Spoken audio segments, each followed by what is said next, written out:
ikaze muri update z'aka kanya muri uyu mugoroba wo kuri uyu wa kane, aho ibintu bikomeje kuba ibindi ni drone zari zoherejwe Karingi Rugezi maginga zimaze gucucuma ingabo za leta ya Kinshasa bitewe nuko byabaye ikoranabuhanga rikomeye cyane AFC/M23 MRDP twirwaneho bakoresheje byifashe bite bihagaze bite poezeho umuriro uratse ibintu byamaze kuba ibindi mu mujyi wa Goma biravugwa yuko hamaze kwinjirirwa ndetse akaba ari ikirere cyinjirwamo indege zitazamenyekana aho abaturage bari mu bwoba bwinshi. Ni mu rero tuze turebe uko situation ihagaze mumenye uko byifashe muri update z'aka kanya. Turagerukira mu gihugu cy'u Burundi aho minisita bivugwa ko yishwe bishoboka kuba yarivanze mu bya politike ndetse akanavuga yuko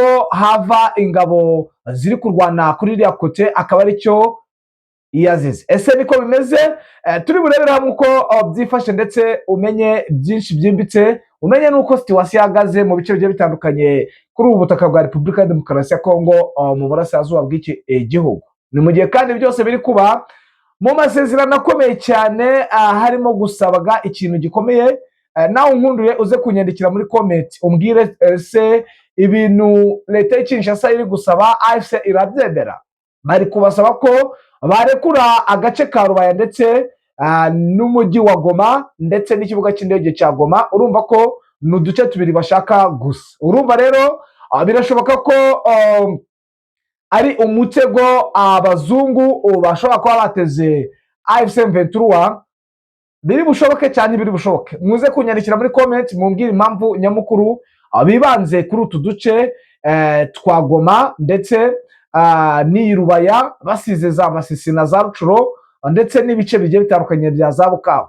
Ni munyemere rero mbanze mbashimire mbere yuko dukomeza cyangwa atuyasasanga. Mbifuriza amahoro y'Imana no kugubwa neza muri uyu mugoroba. Mwe mwahisemo kubana na Kigali News. Nawe mushya kandi nta kintu usabwa uretse gukanda subscribe cyangwa sabone, bityo winjire mu muryango mugari w'adahema kumva amakuru acukumbuye kandi yizewe. Ngiye muri kumva kandi tuye dukomezanya ndijamye yawo mugisha. Ku murongo wa telefone turi kumwe na Bwana Bizima. Bwana Bizima, wiriwe neza? Niwe neza n'amahoro. Umugoroba mwiza Bwana Bizima. Yego kuri twese. Yes, Bwana Bizima, biravugwa yuko hari bombardement abaturage batangiye kugira urwikango rw'indege ziri gucaracara mu kirere kandi bivugwa yuko atari za AFC/M23.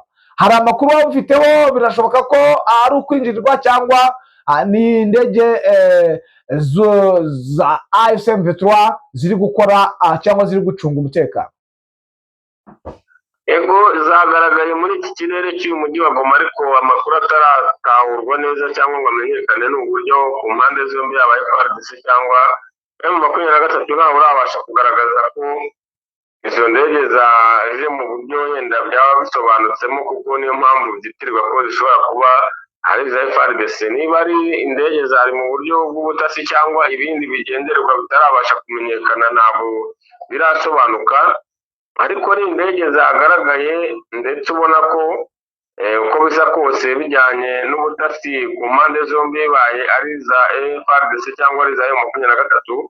Kuri buri ruhande rutavuga rumwe n'urundi hashobora kuza gutangazwa amakuru agaragaza iby'izo ndege mu masaha yandi ashobora kuza kuko ubu tuvugana nta muntu urabasha kumenya icyerekezo cyazo n'aho zaturutse na nyirazo.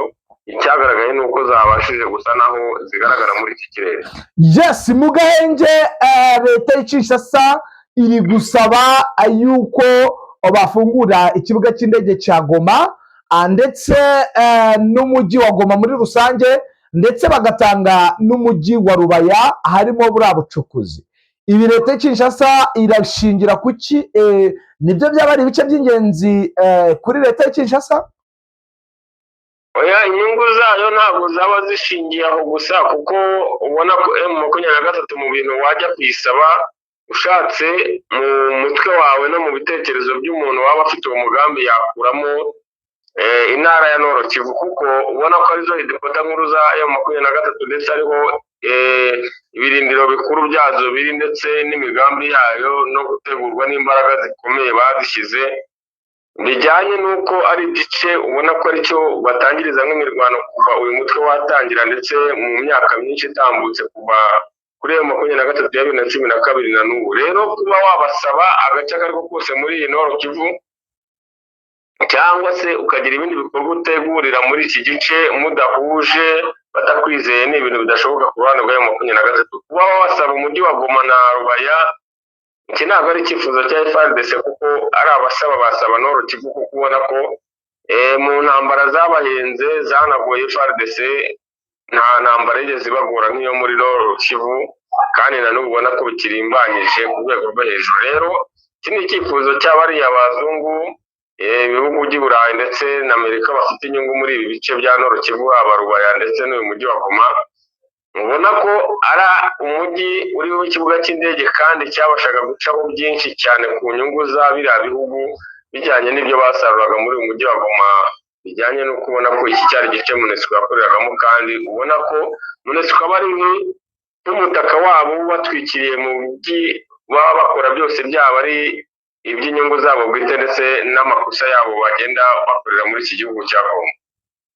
Yes, bwana Bizima, nyemerera wenda turebe bimwe by'ingenzi wenda cyangwa bishoboka kuba atari leta y'Kinshasa ishaka kuba yaritekerereje kuba yasaba uno mujyi wa Goma ndetse n'iki kirombe cya Rubaya ariho ubutunzi busa nkaho buri. Murabizi neza nk'uko twe batangarije, n'ubundi leta y'Kinshasa yari yagabye iyi santere ya Rubaya ariho hakorerwa ubucukuzi bwa kabiri ku rwego rw'isi, ngira ngo nta nubwo ari ni ku rwego rwa Afurika, niho hava amabuye menshi. Murabizi ko turi mu muvuduko w'ikoranabuhanga, aho harimo amabuye akorwamo zino batiri zijya mu modoka cyangwa no muri moto. Bivugwa yuko n'ubundi impamvu nyamukuru aba bazungu bari gushaka kuba bakwaka bino bice nuko ari byo by'ingenzi. Abenshi birashoboka ko n'ubundi bwaba ari bwo buryo bari gukoresha kugira ngo n'ubundi intambara zikomeze, ariko bahabwe bino bice n'ubundi bakore bizinesi zabo, cyangwa n'uburyo bwo kugira ngo bahirike bidasubirwaho uyu mutwe wa AFC M23. Yego niko bimeze, niyo ntego yabo, ni nayo nyungu yabo bwite. Gusa urabizi neza ko abazungu style yabo ni ukuvuga ngo bahanyanyeza bakurikiranye n'ufite uburenganzira bukomeye n'urwego rusa naho rufatika. Ubu bari kuri gavumenti, ariko ibi bintu M23 niramuka ibaye nk'ibihakanye ikabyanga cyangwa bakabona itsimbaraye, uko bisa kose, aho kugira ngo habeho guteza ikibazo gikomeye kuri bo badashobora kubona inyungu zabo vuba nk'uko bikenewe, hashobora kubaho impinduka ndetse zishobora gutera guhomba cyane kuri FARDC, kuko hatabayeho sapoti n'imbaraga zabo bwite zo kubasha gusa naho bigarurira ibice ku ruhande rwabo bwite kugira ngo babashe kubona izi nyungu bakura kuri aba bazungu, bashobora kuba nk'ababihombeyemo, kuko umuzungu ayobokaho imbaraga zijyanye n'inyungu ashaka n'umutekano azahabwa ku bikorwa bye bwite. Ubona ko ariyo mpamvu ubona bagitsimbaraye cyane ku ruhande rwa FARDC, kuko babona ko ari leta iriho kandi gihanyanyaza mu operasiyo n'imirwanire yabo ya buri munsi, ariko nyuma yo gusa naho bagaragaza intege nke zo kuba bakomeza guhomba izi nyungu bakabaye babona, ushobora kubaho ubugambanyi ndetse bwagira ingaruka kuri FARDC. Yes, bwana Bizima, rero ndagira ngo uduhe amakuru yimbitse y'indege zayobejwe na AFC M23 zari zigabye ibitero mu gace ka Karingi na Rugezi. Bivugwa yuko zari simusiga, ariko zikaba zimaze kuritura ingabo za FARDC nyinshi. Bivugwa yuko n'ubundi mu kuziyobya zasubiye inyuma aho zari zivuye, zikagenda zigasandarira n'ubundi izo ngabo zari zohereje izi drone zo kurimbura abanyamurenge. Ni ikintu kidasanzwe ndetse ku bantu bamaze igihe barengana ndetse bahuye n'ibibazo bikomeye cyane, bagezweho n'ingaruka zidasanzwe zabereye mu bihugu gusa naho habayeho kwibohora muri iki gihugu cya Kongo kuri uyu mutwe wa 23 ndetse na twirwane. Ubona ko iyi Minembwe ari agace kabaye nk'aho kazahaye cyane, ndetse aya ni amakuru yatangazwa n'umuntu uhagera cyangwa ubasha kuba hafite abantu bya bugufi, kuko iyo ubibonye ukareba amateka ahari ndetse n'ubuzima buriyo ku baturage baho ni agahinda gakomeye cyane. Ariko ubona ko M23 twirwaneho hari igikorwa cyakozwe kandi bidasanzwe nyuma yo kususurukana iri tsinda. Iyi operasiyo yari ifite kwakira nini cyane hano muri ibice byo ku Ndondo, ahari Ifayivu ndetse hari n'iriya Gumino, ndetse hari ingabo z'u Burundi za FARDC, Abatanzania, amoko yose ari urucucike rw'ingabo, ariko hakaza kuba ikibazo cy'uko baje kuraswa bitunguranye ndetse bakarasara drone zabo bibaye imbaraga z'ubwirinzi buhari kuri M23 zabaye nk'aho ziyobya icyerekezo direction yazo igasa n'aho ipfa, ahubwo bakirasira ababo. Ibi nibyo byagarutse muri kano gace cyane, ubona ko ari ikintu cyabaye nk'aho cyabaye ibyishimo cyane ku baturage bari muri ibi bice, kuba iyi axe ya Karingi ndetse na Rugezi habaye iki gikorwa cyo kuba drone za FARDC arizo zaje zikaba habayeho kuyobya bijyanye n'imbaraga z'ikoranabuhanga ku bwirinzi bwa M23, bwabaye nk'ubu ziyobya zikongera zigasa naho zirasa muri coalition yabo. Iki ni ikintu kidasanzwe cyane kigaragaza ubwirinzi no kutavogerwa uko biboneye nk'uko bisanzwe muri iki gice cya Minembwe, ndetse ubona ko byanze bikunze hari buze kugaragara impfu nyinshi zabaye ahantu, kuko ubizi ko byabaye muri izi zo ku Ndondo nabwo hagakika igikuba cyane bijyanye n'abahatakarije ubuzima. Yes, urakoze rero bwana Bizima. Sinzi nimba hari izindi update waba ufite kugira ngo turebere hamwe ibyuriya mu minisa bivugwa ko yishwe ndetse bikavuga ko yari amaze kuba opoze bitewe n'uko yari arimo ajya inama yo kubuza leta y'u Burundi kwijandika mu mirwano iri kubera ku butaka bwa Repubulika ya Demokarasi ya Kongo. Yego, reka nse n'ugaruka ku makuru. Operasiyo iri kusa naho yabereye muri intara ya Topo Kisangani, ni operasiyo yabaye y'abasirikare, itsinda rito y'abasirikare 20, ndetse isa naho idasanzwe cyane kuko yakorewe mu birometero byinshi bijyanye naho isa naho yaturutse, kuko yinjiye muri uyu mujyi wa Kisangani, ndetse muri defense isa naho ariyo ya nyuma kugira ngo kujye mu defense y'Abafaransa ndetse n'Abanyangura bari muri iki gice. Ni operasiyo yakozwe n'abasirikare 20 bafite imbunda za siransiye, kuko mu bikorwa byabo bakoze bwite binjiye mu defense yari irimo abasirikare bavuyemo, bamwe bagiye muri operasiyo zo gusaka ibice bakekaga ko harimo intasi za M23 zinjiyemo, hasigaramo bakeya. Rero aba baje basa n'abasubira mu myanya y'amazu y'abandi babashije kujya muri operasiyo, ku buryo bitahise bitahurwa n'abasigaye ko yaba atari bagenzi babo, ariho haje kubaho gusa naho binjiriwe habaho impfu zitandukanye bijyanye no kuba bafite imbunda za silensa. Haza kubaho gutahurwa ku munota wa nyuma, ni igikorwa cyakozwe iminota itarenze 21, ndetse habaho kurasa bikozwe n'abasigaye muri iyi defense ku ruhande rwa FARDC, basa naho baraburije iri tsinda ritoya ryari rimaze gukora akazi karizanye, basa naho babasha kwitabara bava muri ibi bice. Habaho amakuru yihuse yinjira muri FARDC kumenya ko bari bagabwe ibitero, ndetse hamaze no kuboneka impfu z'abantu abasirikare bagera mu 10. Ayo ni amakuru yihuse cyane, bakora ibishoboka byose mu buryo bwo kwitabaza drone kugira ngo babashe gushakisha amakuru y'umwanzi ko uwacitse muri ibi bice.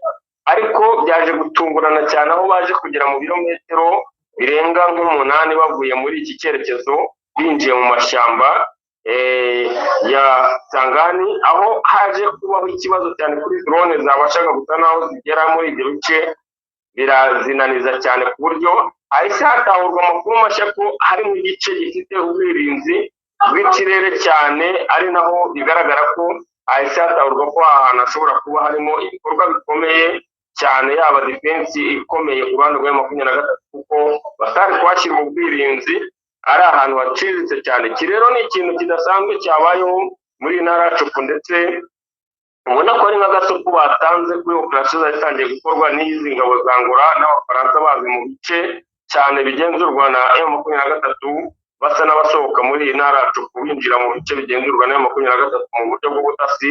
Rero akaba ari nka tansiyo batanze kuko ubona ko ariyo defense ya nyuma yari iriho kugira ngo babashe kwinjira muri izi defense z'abanyangura ndetse n'abafaransa bamaze igihe banatoza ingabo za FARDC muri ibi bice. Rero ni ikintu ubona ko operasiyo ziri gukorwa muri ibi bice ari amakuru afatika ko ashobora kuba ibintu bidasanzwe muri uyu mujyi wa Kisangani, bijyanye n'uko ubona ko ubu bwirinzi bashyize muri izi nkengero z'uyu mujyi wa Kisangani mu mashyamba ushobora kuba ari ikintu kidasanzwe kandi gishobora kugora FARDC kugira ngo babashe gutahura ibyo ari byo, kuko nta butasi bwa drone cyangwa ikintu icyo ari cyo cyose cyo mu kirere cyapfa kwinjira muri ibi bice. Yes, bwana Bizima, reka tugushimire tukwifuriza kugubwa neza ndetse no kugira ijoro ryiza. Yego, urakoze. Yes, mu yandi makuru rero nuko twabwiye yuko impamvu nyamukuru ari uko ari ikibazo gikomeye cyane cy'uyu mu minisita wahakanye cyangwa wanze gukomeza gushyigikira igihugu cy'u Burundi ku ngabo ziri ku butaka bwa Repubulika Demokarasi ya Kongo. Biravugwa rero nyuma yuko n'ubundi ibi byose bikomeje kuba bivugwa yuko leta y'u Burundi iri mu kaga isaha ku isaha ishobora kuraswaho na AFC M23. Ngayo nguko rero natwe turabaye kugira ngo tureko situation ihagaze, ariko tubibutsa neza yuko n'ubundi perezida w'igihugu cy'u Rwanda Paul Kagame ndetse na Tshisekedi na Neva bose bari buhurire muri Congo Brazzaville. Bivugwa yuko bagiye kumushyigikira mu irahira aryiwe. Ese niki kiri buvemo? Ese abari bashe guhura? Ni byavuzwe ndetse binatangazwa ko perezida w'u Burundi yari yatinye kugeraho bitewe nuko ari umuperezida w'igihugu cy'u Rwanda, ubwoba ni bwose, ndetse ari na Tshisekedi ntabwo ari gucanwaga. Niki kiri buvemo? Turabaye kugira ngo tuze kubaha amakuru kandi tuze kubabwira uko situation ihagaze. Ngayo nguko rero update tuzona kagaruka turahabaye. Reka tubifuriza amahoro y'Imana, tubifuriza kugubwa neza ndetse tubifuriza kugira umugoroba mwiza. Nihanganishije bikomeye abarwayi, abatameze neza ndetse n'abafite ibibazo. Ciao, Imana ikomeze ibahe kwihangana.